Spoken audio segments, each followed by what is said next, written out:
Oke. Ya, kita nyanyikan pujian kita. Bapa Engkau baik.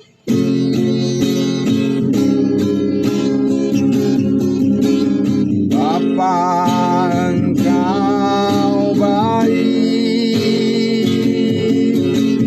Bapa Engkau baik. Kau selalu baik kepadaku. Bapa, ku cinta Kau. Kami memujimu. Kami memujimu. Kami menyembahmu. Ku nyanyi haleluya.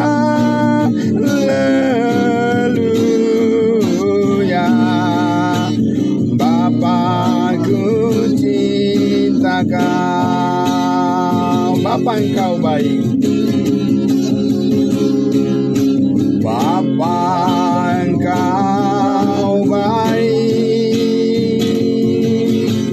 Bapa Engkau baik. Kau selalu baik kepadaku.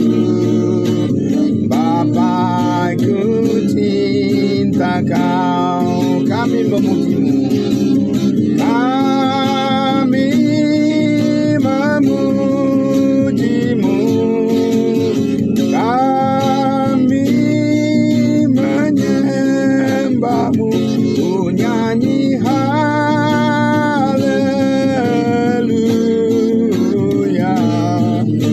Bapa, ku cinta Kau. Kami memujimu. Kami memujimu. Kami menyembahmu. Ku nyanyi haleluya.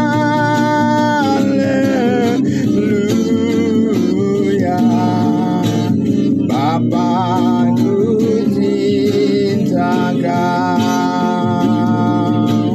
Bapa, ku cinta Kau. Bapa, ku rindu Kau.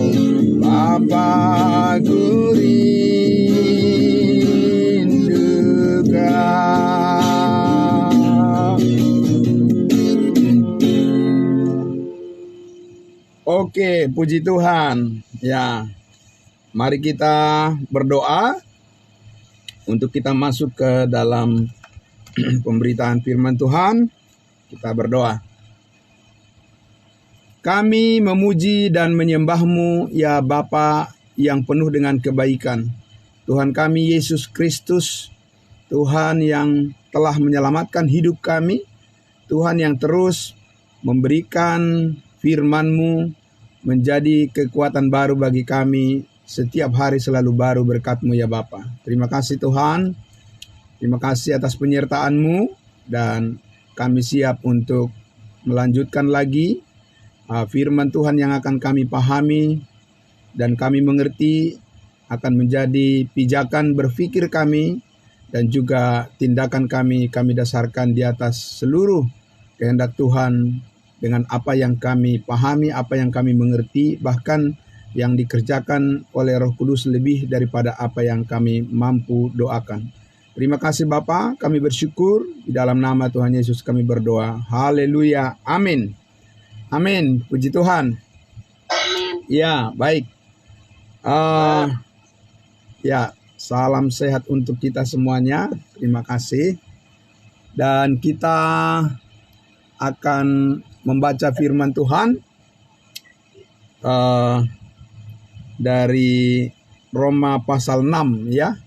Kita akan membahas topik pagi hari ini dari kebenaran firman Tuhan dengan tema baptisan yang menyelamatkan kita. Ini sangat luar biasa ya. Oke. Nah, inilah kebenaran firman Tuhan yang akan kita dengarkan bersama ya dari Roma pasal 6 kita akan membaca dulu ayatnya yang pertama dan sampai ayatnya yang kelima. Ya, puji Tuhan. Jadi kita akan belajar tentang baptisan yang menyelamatkan kita. Baptisan kasih karunia Allah yang menyelamatkan kita semua. Ya, Roma pasal 6, ya Glenn. Roma pasal 6 dari ayat 1 sampai ayat 5 dulu ya. Oke. Silakan bro. Ya.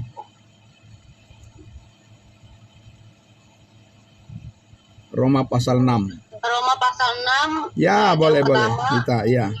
Jika demikian, apakah yang hendak kita katakan? Ya. Bolehkah kita bertekun dalam dosa supaya semakin bertambah kasih karunia itu? Ya. Kali-kali tidak. Maka kita telah mati bagi dosa, bagaimanakah kita masih dapat hidup di dalamnya? Ya. Atau tidak tahukah kamu bahwa kita semua yang telah dibaptis dalam Kristus telah dibaptis dalam kematiannya? Amin. Dengan demikian kita telah dikuburkan bersama-sama dengan Dia oleh baptisan dalam kematian, supaya sama seperti Kristus telah dibangkitkan dari antara orang mati oleh kemuliaan Bapa. Demikian juga kita akan hidup dalam hidup yang baru. Amin. Ayat 5. Sebab jika kita telah menjadi satu dengan apa yang sama dengan kematiannya, kita juga akan menjadi satu dengan apa yang sama dengan kebangkitannya. Iya, puji Tuhan. Terima kasih Nita. Ya, puji Tuhan. Jadi kita melihat di sini ya, selalu diawali dengan kesatuan kita dengan Kristus. Bagaimana kita dipersatukan dengan Kristus? Ya. Bagaimana kita diidentifikasi dengan Kristus? Bagaimana kita dihubungkan dengan Kristus? Bagaimana sebenarnya hubungan kita dengan Kristus menjadi hubungan yang permanen? Ya, yang tidak terpisahkan satu kali untuk selama-lamanya. Kapan dan di mana dan seperti apa? Ya, bagaimana Tuhan menjadikan kita menjadi miliknya dan dipersatukan dengan Dia satu kali dan untuk selama-lamanya. Nah, itu ada satu proses, ya, ada satu peristiwa di mana Tuhan melakukan pekerjaan yang extraordinary, katakan begitu ya, yang sangat luar biasa, ya, yang tidak bisa dikerjakan oleh tangan manusia, tidak bisa dilakukan oleh manusia, tetapi benar-benar ini adalah pekerjaan daripada Allah yang penuh kuasa. Bagaimana caranya? Nah, ini berkaitan dengan pengalaman kita bersama dengan Kristus. Seperti apa?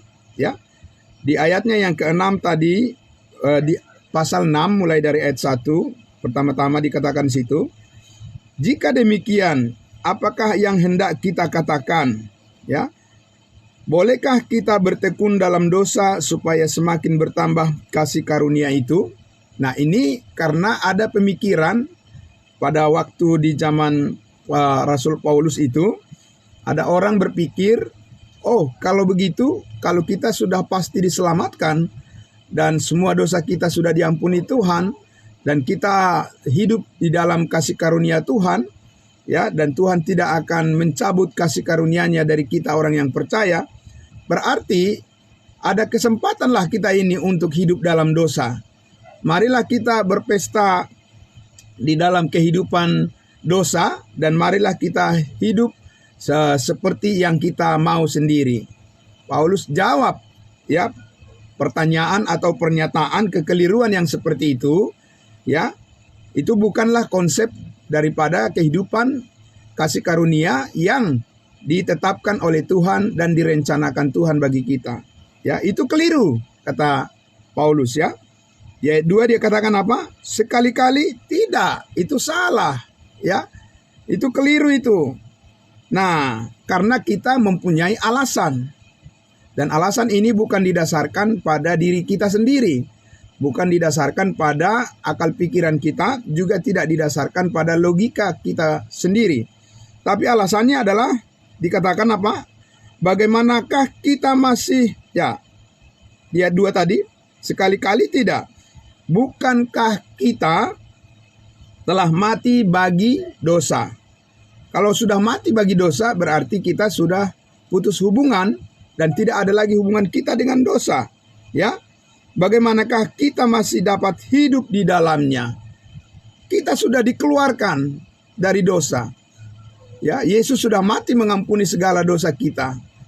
Dia sudah disalibkan, darahnya sudah ditumpahkan, dan dia dikuburkan. Dan dosa-dosa kita juga semuanya sudah dikuburkan bersama-sama dengan dia. Ya. Nah, tapi dia bangkit untuk kehidupan yang kudus, untuk kehidupan yang kekal. Jadi bagaimana lagi kita bisa hidup di dalamnya? Kita sudah terpisah dengan dia, dengan dosa. Ya. Nah, maka dikatakan di situ, ya, di ayat 3 itu, kita lihat, atau tidak tahukah kamu? Nah, ini atau tidak tahukah kamu, kata Rasul Paulus kepada jemaat Roma ini, bukan mereka belum tahu, karena mereka sebetulnya sudah barang tentu menerima pengajaran kasih karunia, ya, dari orang yang mengajarkan kepada mereka, sehingga mereka menjadi jemaat kudusnya Tuhan. Ya, itu sudah pasti ada pengajar yang benar, yang mengajarkan kasih karunia, ya, Injil keselamatan kepada jemaat Roma ini, sehingga mereka menjadi jemaat Tuhan. Kalau tidak, bagaimana bisa mereka menjadi jemaat Tuhan, jemaat yang kudus, ya? Nah, tapi Paulus di sini tahu bahwa manusia itu, sekalipun kita adalah orang yang sudah diselamatkan, kita juga bisa saja lupa dengan apa yang telah dikerjakan oleh Tuhan dalam kehidupan kita, ya.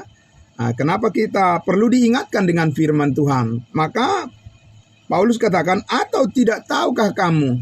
Ya, jadi artinya coba kembali sadar dengan sebaik-baiknya apa yang telah kamu alami, apa yang telah kamu tahu, apa yang telah kamu terima, ya. Atau tidak tahukah kamu bahwa kita semua, nah ini fokusnya diarahkan Paulus nih, ya. Atau tidak tahukah kamu bahwa kita semua yang telah dibaptis dalam Kristus, telah dibaptis dalam kematiannya. Nah, itu, ya. Jadi ini adalah alasan yang luar biasa yang dinyatakan oleh firman Tuhan, yang dinyatakan oleh Rasul Paulus, bagaimana kita dipisahkan atau bagaimana kita dijauhkan, bagaimana kita dicabut dari keadaan kita, hidup kita yang lama, hidup kita yang berdosa di dalam Adam, dan kita dipindahkan, ya, ke dalam hidup yang kekal, yaitu di dalam Kristus Yesus. Melalui apa? Melalui pembaptisan dalam kematiannya, ya.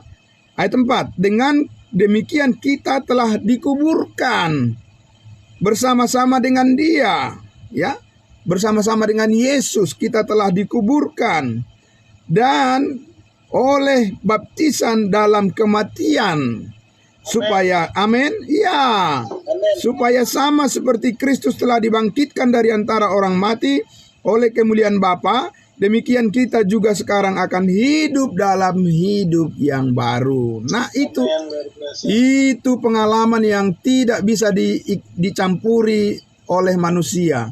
Itu adalah pekerjaan Allah yang sempurna 100%, ya, bahwa kita sudah dibaptiskan ke dalam kematian, penguburan, dan kebangkitan, maka kita satu dengan Kristus. Tidak ada yang dapat memisahkan kita dari kasih Allah yang ada dalam Kristus. Baik maut, baik kuasa-kuasa kegelapan, iblis, setan, segala macam, tidak ada yang bisa memisahkan kita lagi dari kasih Allah yang ada dalam Kristus Yesus, karena kita sudah dibaptiskan ke dalam kematian, penguburan, kebangkitan Kristus. Selama-lamanya kuasa Allah ada di sana. Amin. Nah, itu yang sangat luar biasa. Maka saya katakan tadi, itulah baptisan yang menyelamatkan kita, dan Allah sendiri yang melakukannya tanpa campur tangan manusia. Luar biasa. Ya, puji Tuhan. Dari kita hanya diminta apa? Percaya saja. Amin. Percaya saja, karena itulah yang paling dihargai oleh Allah. Lebih daripada perbuatan apapun di dunia ini, percaya kepada kebenaran yang dinyatakan dalam Kristus Yesus adalah merupakan nilai yang tertinggi dari sikap hati manusia. Amin. Tidak ada lagi yang melebihi itu. Ya, tidak ada lagi. Dan tidak ada yang bisa ditambahkan ke situ. Karena apa?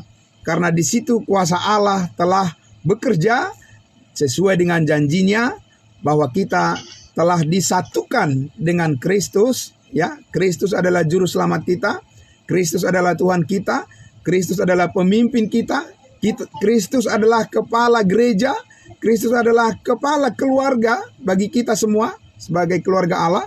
Maka ketika kita percaya dimeteraikan dengan Roh Kudus, dan Roh Kudus itu mengambil kita dari kehidupan kita yang lama, kemudian kita dipisahkan dengan kehidupan yang lama, kita dipersatukan, dimasukkan ke dalam lingkungan yang baru, yaitu lingkungan kehidupan yang kudus di dalam Kristus Yesus. Makanya kita disebut orang-orang kudus, bukan orang-orang berdosa. Ya, karena dengan lingkungan kita yang lama, dengan Adam yang berdosa, yang lama sudah berlalu dan yang baru sudah tiba. Amin. Ya, itu yang sangat luar biasa. Makanya di ayatnya yang tadi dikatakan di ayat 4 itu, dengan demikian kita telah dikuburkan bersama-sama dengan Dia. Ya, luar biasa ya. Siapa yang mengerjakan itu? Sedangkan pengalaman itu adalah pengalaman Yesus Kristus 2000 tahun yang lalu. Apakah kita ada di sana? Tidak ada. Lalu siapa yang membawa kita ke sana? Roh Kudus yang membawa kita ke dalam pengalaman itu. Amin. Dan itu melalui firman-Nya. Tidak mungkin di luar firman Tuhan.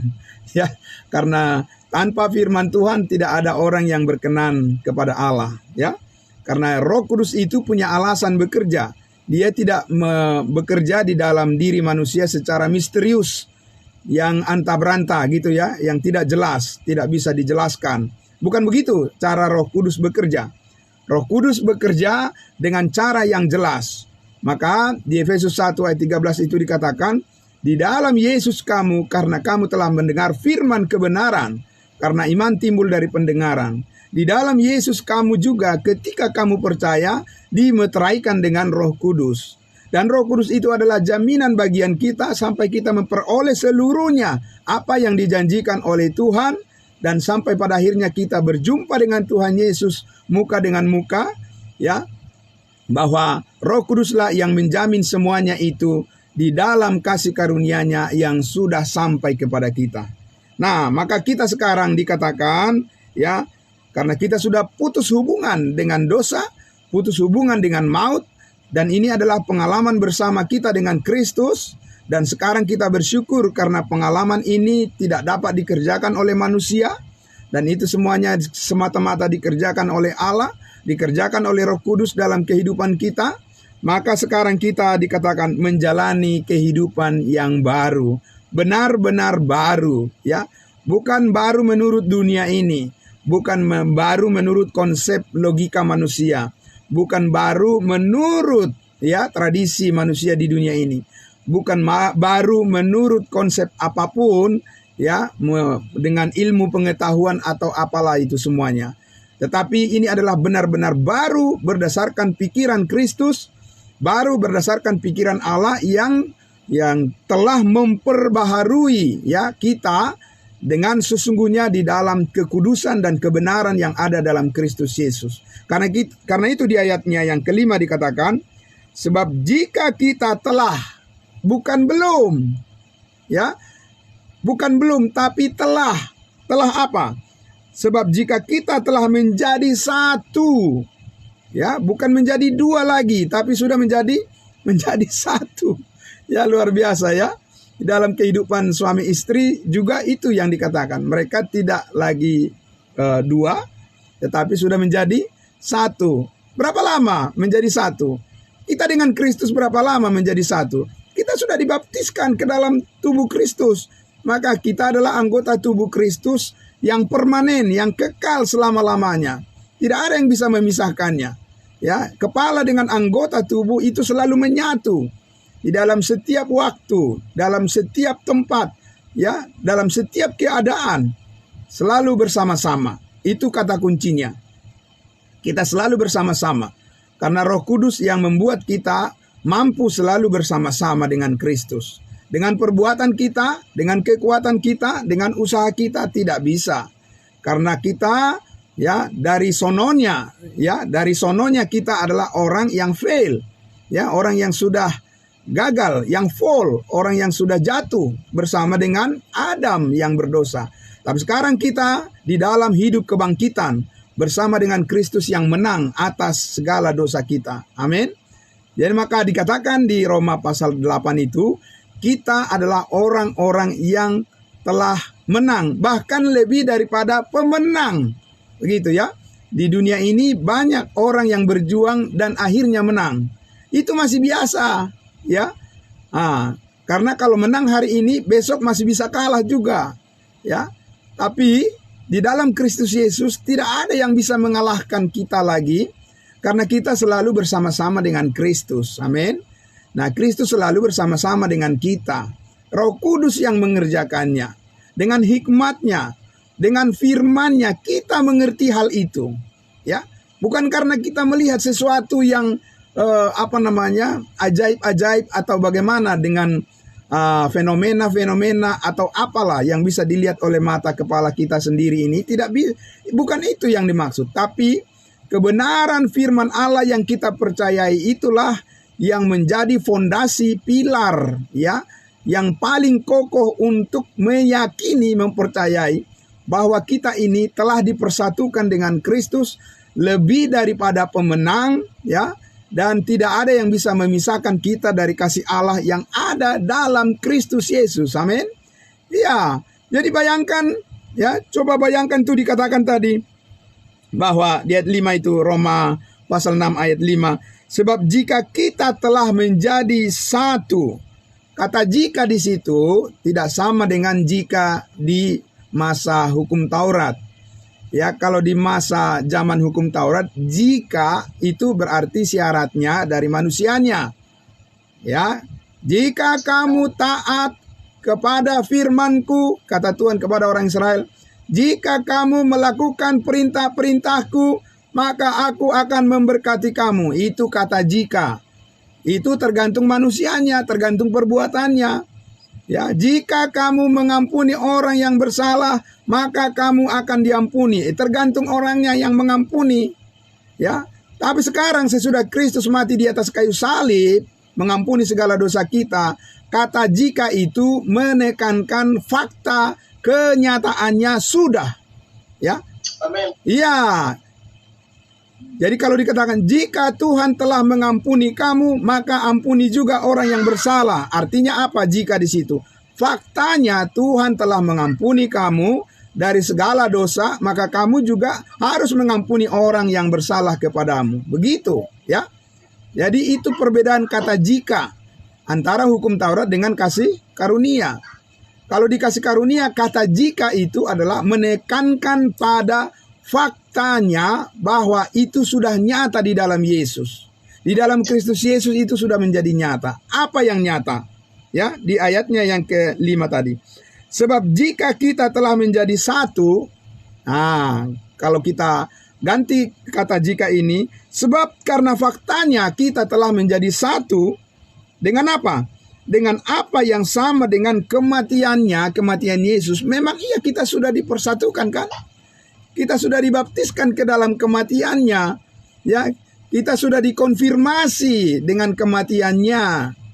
Kita sudah diidentikan, sudah disatukan, ya. Sudah dikolaborasikan, katakan begitu ya, dengan kematiannya. Bahkan bukan dikolaborasikan, ditenggelamkan gitu di dalam, ya, kebenaran kasih karunia bersama dengan Kristus Yesus dalam kematiannya, dalam penguburannya, ya, dan juga terutama di dalam kebangkitan Kristus. Kebangkitan dari antara orang mati dan kita dipersatukan dengan kehidupan Kristus yang kekal yang tidak akan mati lagi. Maka kita pun di dalam kehidupan bersama dengan Kristus tidak akan mati lagi. Memang secara fisik, secara jasmani kita bisa saja suatu saat kita akan meninggal dunia. Tapi di dalam roh dan kebenaran kita tetap ada bersama dengan Kristus. Amin. Ya. Amin. Iya, karena kita sudah bangkit bersama-sama dengan Dia. Maka itulah baptisan yang menyelamatkan kita. Jadi di situ tidak ada campur tangan manusia, dan itu adalah kuasa Allah yang murni 100%. Itu adalah belas kasihan Dia ya atas kehidupan kita. Yang dulunya kita adalah tidak layak, sekarang kita sudah dilayakkan. Ya, makanya kita bilang kita ini anak-anak Tuhan. Itu kan pengakuan kita kan? Iya, karena kita sudah dilayakkan. Siapa yang melayakkan? Kristus yang melayakkan. Kalau secara perbuatan kita tidak layak, ya. Tetapi secara iman kita ini sudah dilayakkan oleh Kristus Yesus. Dan maka di ayat 5 tadi, sebab jika kita telah menjadi satu dengan apa yang sama dengan kematiannya, kematian terhadap dosa, kematian Kristus, kita juga akan menjadi satu dengan apa yang sama dengan kebangkitannya, yaitu hidup yang kekal. Ya, jadi kita hidup bersama-sama dengan Kristus di dalam hidup yang kudus, ya, hidup yang suci, hidup yang sudah ditebus oleh Kristus, dan yang lama hidup kita sudah berlalu, dan di dalam Kristus kita jalani hidup yang baru. Amin. Hidup yang berkemenangan. Ya, hidup yang berkemenangan, bukan hidup yang dikalahkan. Yesus sudah mengalahkan dosa, sudah mengalahkan kuasa maut, sudah mengalahkan kuasa iblis. Yesus sudah mengalahkan segala rintangan-rintangan untuk kita bisa bersekutu dengan Dia di dalam sukacita dan damai sejahtera. Termasuk pada pagi hari ini, walaupun kita harus bekerja keras, harus sibuk dengan segala tanggung jawab kita, tapi Tuhan memberikan kepada kita kebebasan untuk bisa bersama-sama mendengarkan firman-Nya dan memuliakan Dia, dan mengetahui kebenaran yang sangat luar biasa pada pagi hari ini, bahwa kita sudah dibaptiskan ke dalam kematian, penguburan, dan kebangkitan Kristus, sehingga sekarang kita yakin, percaya, dan tahu, ya, dan benar-benar mengerti perjalanan hidup yang kita jalani saat ini adalah perjalanan hidup yang sudah dipersatukan dengan kehidupan Kristus. Amin. Nah, sekali lagi, di dalam keluarga, suami istri juga dikatakan mereka tidak lagi dua, menjadi satu. Ya. Nah, jadi kesatuan kita dengan Kristus adalah kesatuan yang permanen, ya. Maka demikian pula kesatuan dalam kehidupan berkeluarga, kehidupan suami istri juga itu adalah kesatuan yang permanen sekali untuk selamanya. Itu adalah ajaran kasih karunia. Amin. Nah, karena di dalam kesatuan yang sekali untuk selama-lamanya itulah kita pada akhirnya akan melihat kebesaran Tuhan yang luar biasa dari hari ke hari sampai kita berjumpa dengan Tuhan Yesus nanti. Di situ semua pengalaman hidup kita akan selalu pengalaman yang surprise bersama dengan Tuhan, dan kita tidak akan lagi memberikan diri kita untuk ditekan oleh keadaan kondisi dunia yang tidak stabil, tapi kita akan diangkat hidup kita bersama-sama dengan hidup kebangkitan Kristus yang menang, dan kita akan selalu percaya bahwa Tuhan Yesus akan selalu membuat kita berhasil di dalam semua apa yang kita kerjakan, karena kita selalu bersama-sama dengan Dia. Amin. Nah, itulah firman Tuhan pada pagi hari ini yang sangat luar biasa. Saya mengucapkan banyak terima kasih, ya. Jadi dengan penuh keyakinan, percayalah bahwa kita telah dipersatukan dengan Kristus melalui kematian, penguburan, dan kebangkitannya. Kita telah dibaptiskan, dan baptisan ini adalah pekerjaan Roh Kudus satu kali untuk selama-lamanya, dan tidak ada yang bisa menambahinya, karena itu adalah merupakan pekerjaan Allah yang sempurna, dan kasih karunia Allah cukuplah bagi kita. Amin. Saya ucapkan banyak terima kasih untuk kita semuanya, ya. Selamat beraktivitas, ya. Selamat. Ya, puji Tuhan, ya. Baik, puji Tuhan. Tetap semangat belajar firman Tuhan, ya. Ya, berkat Tuhan mengalir kepada kita semua. Ya, pagi hari ini satu hari penuh kita bekerja, berkat Tuhan mengalir dalam kehidupan kita. Tetap semangat. Mari kita berdoa. Bapa di dalam surga, terima kasih Tuhan. Terima kasih Tuhan Yesus atas pengorbananmu di atas kayu salib. Darahmu telah tercurah. Dan engkau bahkan dikuburkan. Bahkan lebih daripada itu, engkau bangkit pada hari yang ketiga. Untuk membawa kemenangan, hidup yang kekal. Dan kami mendapat bagian, ambil bagian di dalam hidup Kristus itu. Hidup yang kekal, hidup kebangkitan. Sehingga hidup kami sekarang selalu bergairah untuk melayani Tuhan. Selalu bergairah untuk melakukan perbuatan yang baik, pekerjaan yang baik, hidup di dalam kasih Kristus yang sempurna, di dalam setiap keluarga kami masing-masing, di tempat lingkungan pekerjaan kami, dimanapun kami tinggal, kami bersyukur karena semua tetangga kami bisa mendengarkan kebenaran firman Tuhan, dan semua orang bisa tahu dan melihat betapa luar biasa dahsyat Tuhan kami. Kasih-Mu tiada berkesudahan, dan itulah yang menjadikan kami saat ini tetap bisa bersyukur. Dan terima kasih Tuhan Yesus untuk karunia hidup yang kekal yang telah Engkau karuniakan kepada kami. Dan terima kasih juga atas segala berkat Tuhan yang selalu mencukupi apa yang kami perlukan. Dan di dalam keyakinan ini kami akan tetap melayani Engkau sampai kami berjumpa dengan Engkau Tuhan Yesus Juru Selamat kami sebagai kepala gereja, dan kami adalah anggota tubuh-Mu. Kami percaya kami akan dipakai oleh Tuhan untuk menjadi saksi-Mu di tengah-tengah dunia ini, untuk memberitakan akan kasih karunia Allah, keselamatan hidup yang kekal bagi semua orang sebagai sumber sukacita, damai, sejahtera abadi kekal selama-lamanya. Terpuji Engkau Bapa di surga. Di dalam nama Tuhan Yesus kami berdoa. Terima kasih Bapa. Haleluya. Amin. Amin. Terima kasih ya. Terima kasih ya.